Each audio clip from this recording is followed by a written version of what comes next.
My name is Kyla Sanford, and today we're going to talk about the digestive system. When I say digestive system, what comes to mind? Probably the stomach, right? But yet the stomach does less than half of the digestion in the digestive system. Actually, the small intestine does most of the digestion. So how does the food we eat turn into the food that we excrete? First, let's talk about the two types of digestion. First, we have mechanical digestion, which is when muscles relax and contract to break down food. Mechanical digestion occurs in the mouth, the esophagus, the stomach, and the large intestine. Chemical digestion is the breaking down of food using enzymes so that the nutrients can be absorbed into the bloodstream. Chemical digestion occurs in the mouth, the stomach, and the small intestine.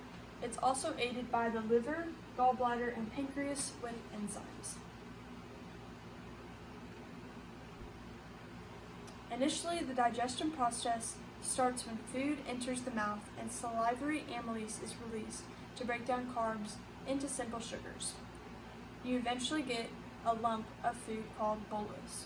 The bolus is then pushed into the esophagus, where the esophageal tissue has muscular contractions that push it into the stomach. The bolus is then pounded against the stomach walls to be broken down into smaller pieces. Also in the stomach, an enzyme called pepsin is released to break down proteins into amino acids. You then have a liquidy mixture called chyme. The chyme is then pushed into the first section of the small intestine, called the duodenum. The duodenum is right there, and the liver sends bile to the gallbladder, which then the gallbladder sends bile into the duodenum, which helps the breakdown of fats. The pancreas also releases enzymes. It releases pancreatic protease, which breaks down proteins into amino acids. It releases pancreatic amylase, which breaks down carbs into simple sugars, and it releases pancreatic lipase, which breaks down fats into fatty acids and glycerol. The food then moves to the other parts of the small intestine called the duodenum and the ileum. There, the nutrients is absorbed into the bloodstream. It then moves to the large intestine, where the rest of the fiber and water are absorbed in the intestinal walls. You then have a firm, solid waste called stool.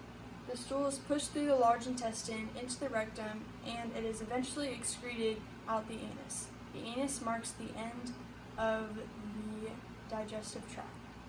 Most people's digestive tracts are fine and healthy,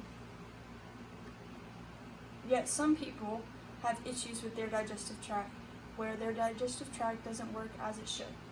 One example of a digestive disease is inflammatory bowel disease.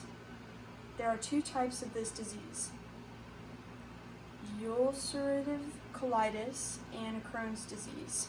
The cause is thought to be unknown, but it could also be caused when the immune system starts to attack the digestive tract. The digestive tract becomes inflamed and may have flare-ups.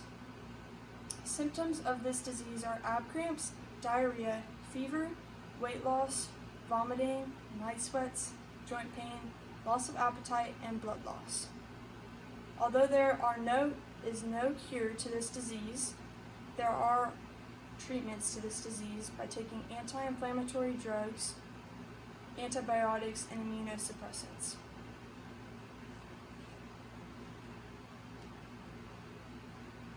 Now when I say digestive system, you can think of all the organs that help support the food get through the body and to be excreted using mechanical and chemical digestion.